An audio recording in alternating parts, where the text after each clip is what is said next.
suñuy produire duñ ko transformer suñu bopp. Ah bien sûr. C'est tout. Donc c'est tout. Donc ça. la question fondamentale mooy tey fi mu nekk nii. la question fondamentale mooy mango yi nekk Casamance nañ fexe ba maanaam ñun waa Sénégal ñoo koy defar di ko exporter. Il faut nécessairement que nous ayons une intelligence économique boo xamante ni day arranger le local tant que nos produits duñ ko transformer suñu bopp. Oh mon gars, nous serons des esclaves du XXIe siècle. La Côte d'Ivoire est à 40% de la transformation de son cacao. C'est extrêmement faible. waaw Belgique bi nga xam ne doomu cacao amu fa mooy le premier producteur de chocolat.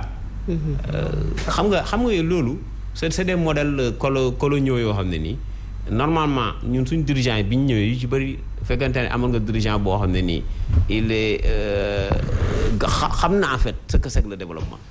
Parce que développement kenn bindu ko fenn modèle de développement xoolal duñ ko jàngale fenn kenn bindu ko fenn pour aucun pays au monde yow yaay xool. si je suis pas d'accord avec toi. non déglu rek. Je suis pas d'accord avec toi. Sëñ Touba bind na ko. La solution est Sëñ Touba.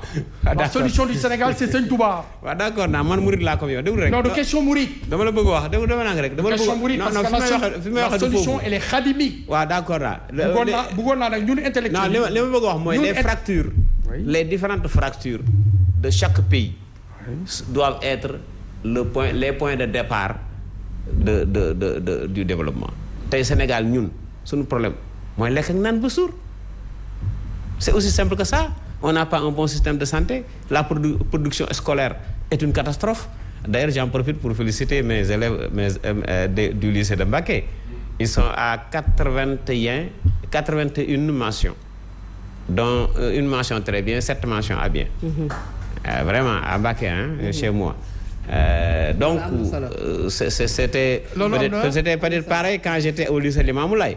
On avait les meilleurs résultats du Sénégal quand j'étais au lycée Limamoulaye. Donc dama bëgg wax rek je ne veux pas sortir en fait du sujet. Donc on sort pas du sujet. waaw mais parce que je ne suis pas depuis 1960. waaw non depuis 1960 tous les enseignements ont été faits mais au Sénégal wan leen ma benn usine buy defar pour suñu kilo. waaw mais loolu xam nga moo tax moo tax nee naa la modèle départ dama ne la modèle de développement ñun suñu modèle mooy modèle d'importation. bu fekkente ne dañoo bëgg changer dara.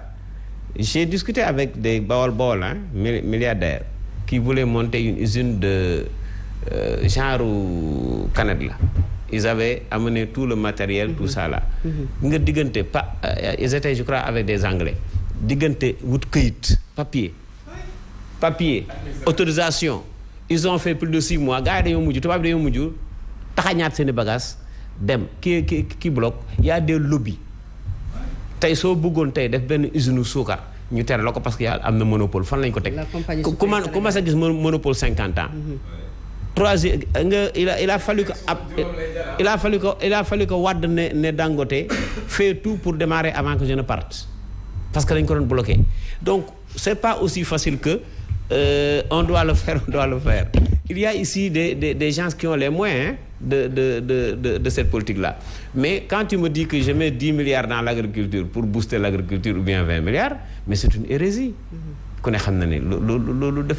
450 milliards, c'était la valeur de la guana. Nous sommes dans un terre de 1000 milliards ou de 1500 milliards. Nous sommes dans un BRT de 350 à 400 milliards. Alors que l'autosuffisance alimentaire, que ça soit en riz, en lait, en viande, je parle de toute l'agriculture, c'était dans les cahiers de la Guana 450 milliards. Donc, c'est pas impossible. C'est quoi 450 milliards? Nous sommes en train de faire des dépenses qui dépassent largement 450 milliards. Même pour notre système de santé, il faut 300-400 milliards pour qu'on ait un système de santé presque à l'européenne.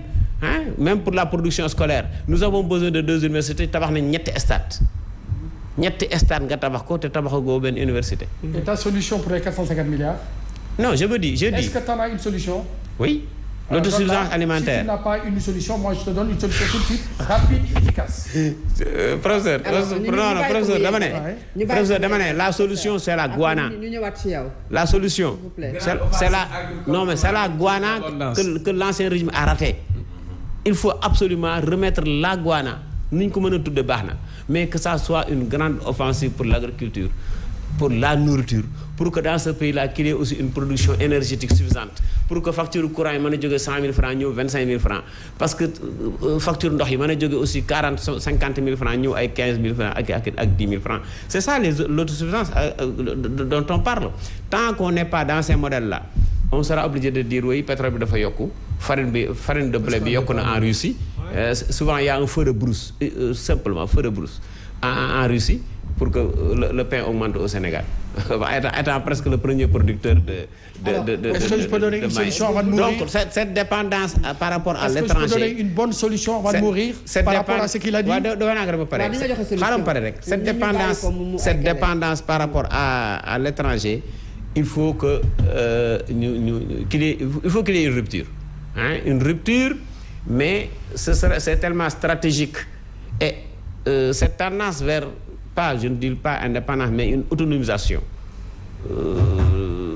n'est pas peut-être pour tous les acteurs politiques que vous voyez ici. Il y en a un ou deux qui, comme Ala Thomas Sankara, peut risquer à mettre en place un système d'autonomisation, comme l'actuel président du Ghana, qui fait tout pour s'autonomiser et qui refuse même de voyager, de participer à des réunions internationales, parce qu'il n'y a pas de comprendre nga, il a trouvé, quand il était venu président, il a trouvé le financement d'un nouvel aéroport daf ko delloo leneen tal naa leneen lu lépp xaalis di ko def ci aéroport. Par conséquent c'est en fait la nature de nos dirigeants qui est un peu le problème. dañuy ñëw ak yow ci li nga xam ne mooy Covid bi ñu nekkoon. Non, solution, parce qu'il a dit il a donné une information, il n'a pas donné une solution. Et dans son information, moi je vais donner une solution. waaw léegi jox ñu très bien, il a parlé de 450 milliards. Mais maintenant il faut traduire milliards en termes de millions. 1 milliard égale 1000 millions. 450 milliards fois 1000, ça fait 450 000 personnes, à raison de 1 million par cultivateur sénégalais. Nous avons 210 000 km², monsieur. Si je prends 450 000 jeunes dans ce pays, la tonne d'arachide, c'est 65 000 francs, monsieur. Ça veut dire qu'avec 1 million, je donne à un jeune plus de 10 tonnes, monsieur. Donc, l'économie verte, c'est le poumon par lequel nous pouvons libérer les denrées alimentaires. C'est la même chose en fait. Non, il m'a parlé de guana. C'est dans l'économie verte. Non, laisse-moi terminer. Il a parlé de guana, qui est un modèle européen avec des laboratoires de McKinsey à la con. Moi, je ne parle pas de ça. Non, mais laisse-moi terminer. Laisse-moi terminer. Laisse-moi terminer mon raisonnement. Je dis que je transforme l'unité milliard en million. 450 milliards, ça fait 450 000 personnes qui auront 1 million. tey fii ci réew mi am na paysans yoo xamante ne amuñu 1 million. dëgg la. paysan boo jox 1 million. Tu as 450 000 personnes fii ci Sénégal jox nga leen. Macky Sall il voulait en 7 ans créer 500 000 emplois. Avec ça, je vous donne la solution pour créer 450 000 jeunes agricoles et les organiser. Parce que tu sais une chose, pour diriger un système économique, il faut une matrice. Et dans la matrice, il te faut fixer des objectifs. L'objectif, il faut que mes 450 000 jeunes travaillent, qu'ils transforment, etc., etc. Et la matrice, on la déroule. tey fi mu nekk nii bu ma sañoon honnêtement ñu déglu ñenn ñi quoi. parce que du ñooy dof. bi jàng jotee dañoo jàng xam li tubaab bi jëm. te nee naa leen fii ci Sénégal ku mu neex noonu la ku mu naqari noonu la réponse sénégalaise pour ñu génn ci la réponse elle est khadimique. Sëñ Touba la. loolu leer na léegi Sëriñ Touba la. ne cherchez pas un autre modèle. L'Inde a été sauvée par Gandhi. La Chine par Mao. L'Arabie Saoudite par le prophète Mohammed. La France par le délinquant de Gaulle. Ici c'est Sëñ Touba. alors loolu leer na professeur. léegi dañuy ñëw Sëñ Touba moo yore solution bi. leneen loo leen wax doo leen dem. parce que vous êtes décomplexés. gëmu leen seen bopp xamu leen seen bopp. Sëñ Mountakha wan na leen affaire yi. Sëñ Mountakha vous a tout montré.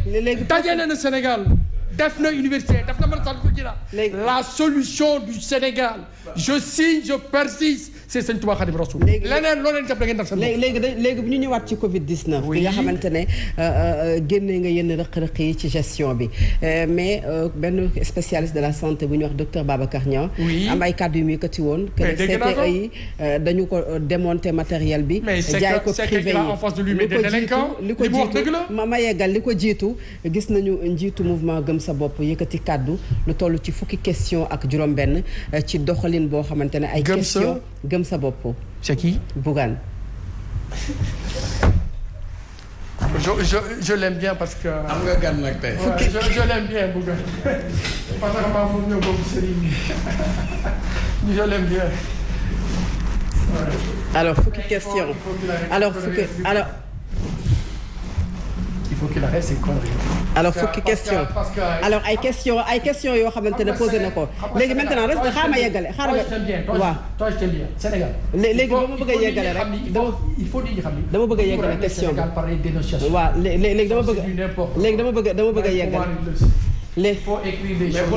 léegi professeur di nga xamante ne moom nga dund. j'ai pas dénoncé. c'est pas dénoncé. li nga doon def lan la. c'est pas dénoncé. c'était quoi. j'ai vécu mais une situation. oui.